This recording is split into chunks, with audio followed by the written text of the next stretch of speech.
Mais uma lição diária para o seu coração. Se você está chegando agora no meu canal e ainda não se inscreveu, inscreva-se, amigo, não custa nada.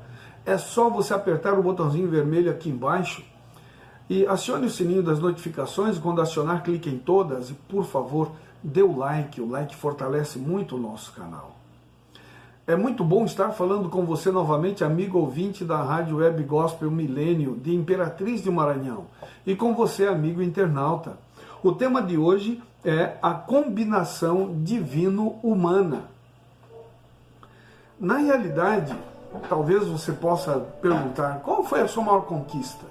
O que você tem orgulho de dizer que já conquistou na vida?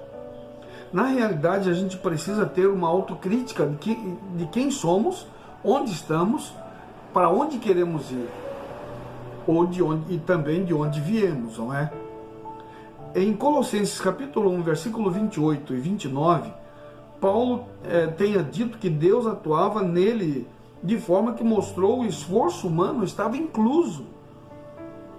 Veja Deuteronômio 4:4, Lucas 13:24, 1 Coríntios 9:25, Hebreus 12:4. Eu fiz um resumo de tudo isso, que diz assim: vós que permaneceis fiéis ao Senhor, vosso Deus, todos hoje estáis vivos, esforçai-vos por entrar pela porta estreita, pois eu vos digo que muitos procurarão entrar e não poderão. Todo atleta se esforça para alcançar uma coroa corruptível, e nós a incorruptível. Ora, na sua luta contra o pecado, não tendes resistido até ao sangue. E ele termina dizendo o seguinte: esforçando-me o mais possível, segundo a sua eficácia, que opera eficientemente em mim. Ou seja, Paulo está dizendo o seguinte: eu corro atrás da minha salvação, eu preciso me esforçar até o sangue. Não que as obras vão me salvar, não é isso, amigo ouvinte, mas a minha fé, a confiança em Deus vai me dizer que eu preciso fazer a minha parte. Então, são atitudes de uma fé que eu tenho em Deus. Não são as obras que vão me salvar, mas a minha fé, a minha confiança, na graça de Cristo. Então, este sim poderá me salvar.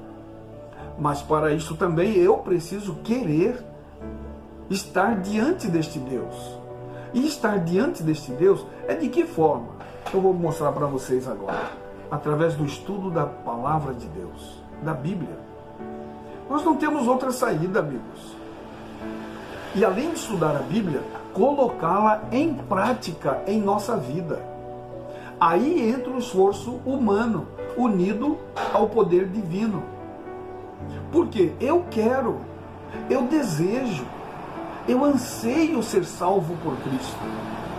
Então agora, logicamente, eu vou exercer as obras da fé.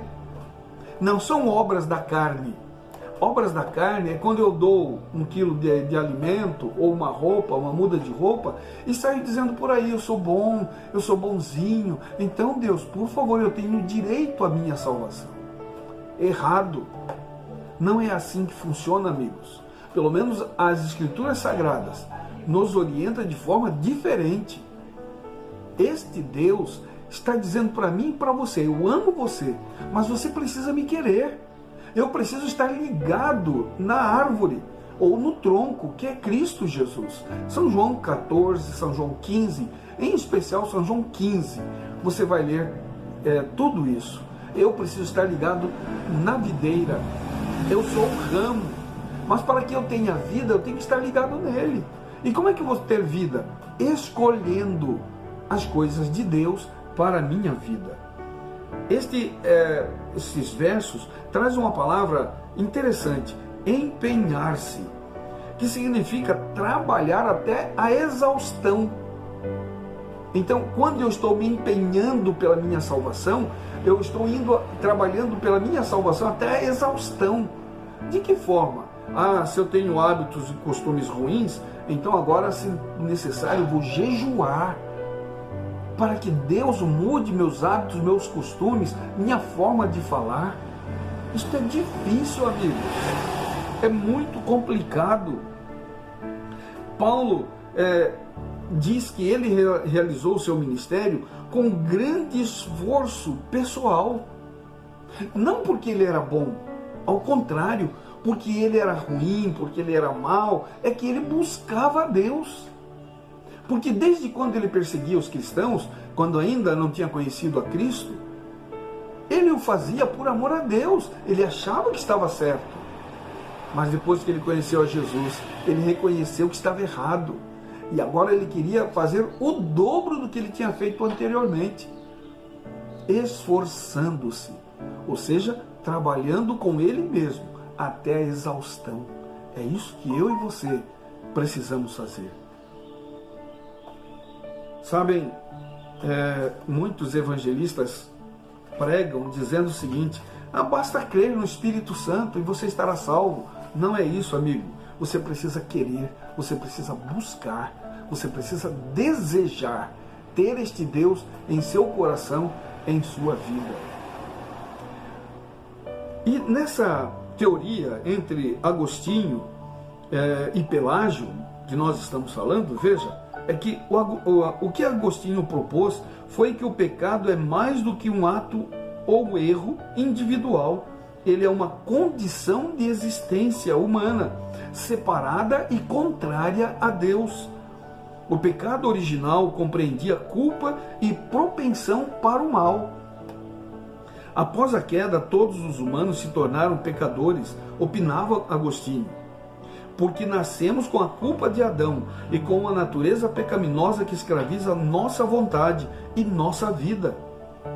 Veja, o inimigo de Deus não tem respeito pelas pessoas, mas Deus respeita. Se eu não quero Deus, Ele não vem entrar na minha vida. Ele não vai me arrombar para entrar e essa conversa fiada toda. Ele só vai entrar em minha vida se eu desejá-lo, se eu buscá-lo, se eu disser: Senhor, entre em minha vida. Assim, Agostinho acreditava que não podemos ser salvos simplesmente ao escolhermos fazer o bem, porque somos pecadores. Não podemos ser salvos simplesmente por receber uma instrução ou incentivo ou seguir um exemplo, porque não podemos eliminar a culpa de Adão. Nem temos o poder de superar nossas condições pecaminosas e fazer o bem, afirmava ele.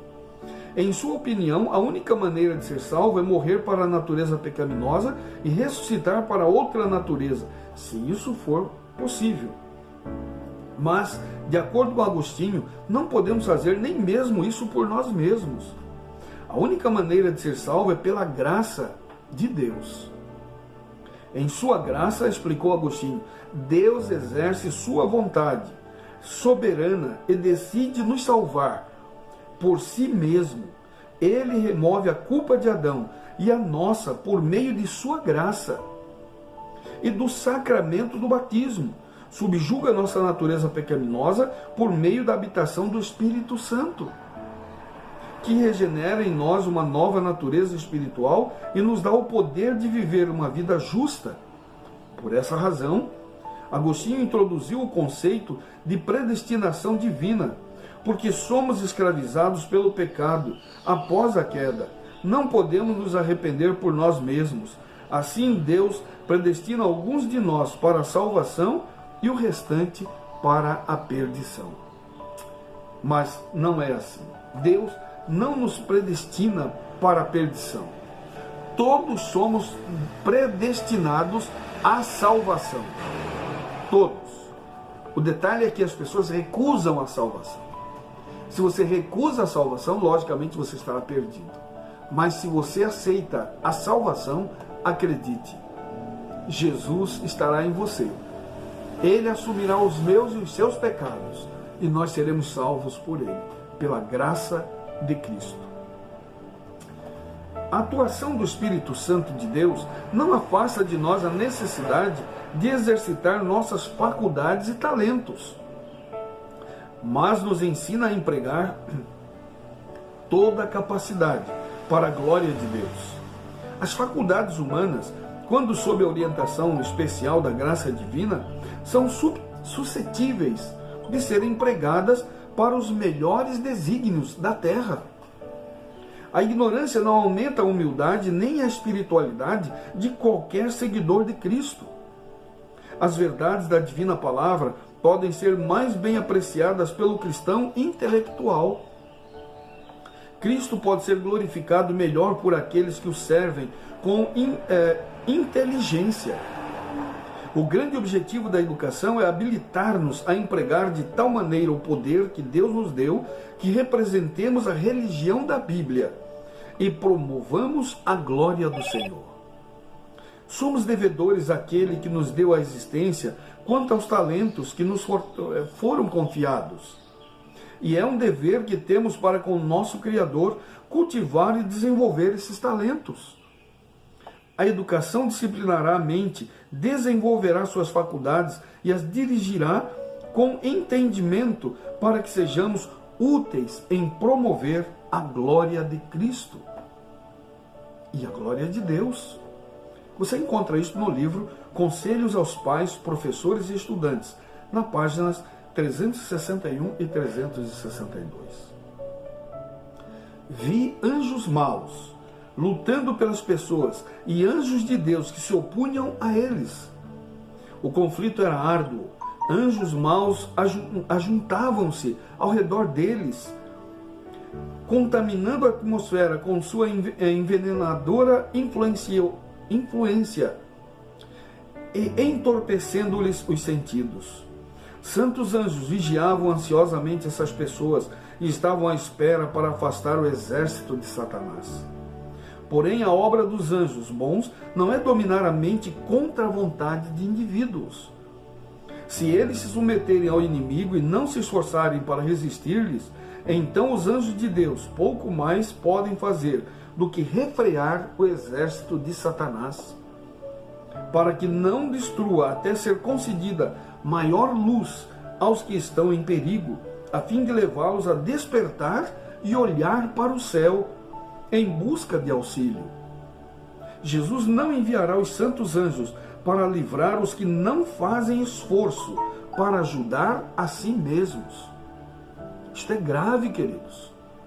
Você amigo ouvinte, você amigo internauta, nós precisamos nos esforçar em desejar a ter este Deus em nossa vida, o Deus Espírito Santo, para que Ele nos mude, nos transforme.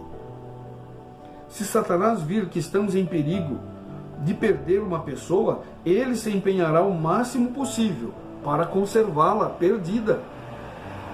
E quando ela é despertada para o perigo e com angústia e fervor busca de Jesus a força, Satanás teme perder um cativo e pede um reforço de seus anjos maus para cercar a pobre alma e formar em redor dela uma muralha de trevas, a fim de não poder alcançar a luz do céu e nem desejar a salvação. Mas se aquele que está em perigo persevera e em seu desespero e fraqueza se lança sobre os méritos do sangue de Cristo Jesus, ouve a fervorosa oração da fé e manda para livrá-lo um reforço de anjos magníficos em poder. Eu vou repetir esse texto. Preste bem atenção, amigos. Mas se aquele que está em perigo persevera e em seu desamparo e fraqueza se lança sobre os méritos do sangue de Cristo Jesus, ouve a fervorosa oração da fé e manda para livrá-lo um reforço de anjos magníficos em poder. Amém. E ela conclui dizendo o seguinte: e quando anjos poderosos revestidos da armadura do céu vêm em auxílio da debilitada e perseguida alma, Satanás e seus anjos retiram-se, pois bem sabem que está perdida a sua batalha e que a vitória já é de Deus, de Cristo Jesus. Você encontra isso no livro Mensagens aos Jovens, página 39. Amigos, de fato não temos nenhuma condição de ganharmos alguma batalha contra Satanás. Ele e seus anjos maus. Se nós lutarmos contra eles, a derrota é certa. Mas se nós buscarmos a Jesus Cristo, e a sua graça, acredite, a morte dele na cruz não será em vão, porque ele virá ao nosso encontro e nos dará a vitória. Ele vencerá Satanás e seus anjos maus, e nós seremos vitoriosos em Jesus Cristo. Pense nisso. Vamos orar. Obrigado, Senhor, porque o Senhor não nos deixa sós, o Senhor não nos abandona. Ó Deus, coloque em nosso coração o desejo de tê-lo em nossa vida. Perdoe os nossos pecados, abençoe todos os amigos, abençoe seus familiares, cuida deles, ajude-nos para que possamos obter a vitória em Cristo Jesus. Tudo isso te pedimos e já te agradecemos em nome de Jesus. Amém, Senhor. Amém. Ouça a Rádio Web Gospel Milênio de Imperatriz de Maranhão.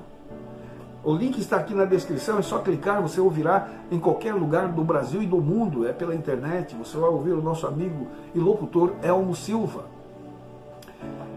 Você deve adquirir este livro, Mulher Virtuosa, quem achará? Vale a pena. Fala de um sucesso de uma mulher que estava com Cristo em seu coração, viveu com Cristo em seu coração, e Deus lhe deu vitória e sucesso. E Ele vai conceder para você também, não importa, homem ou mulher. Vá aqui na descrição, você vai achar aqui o contato, todos os contatos do autor, o Dr. Esmeraldo Tertuliano. Adquira o livro, vale a pena. O Senhor te abençoe e te guarde. O Senhor faça resplandecer o seu rosto sobre ti e tenha misericórdia de ti. O Senhor sobre ti levante o rosto e te dê a paz. Um forte abraço. Até o próximo vídeo.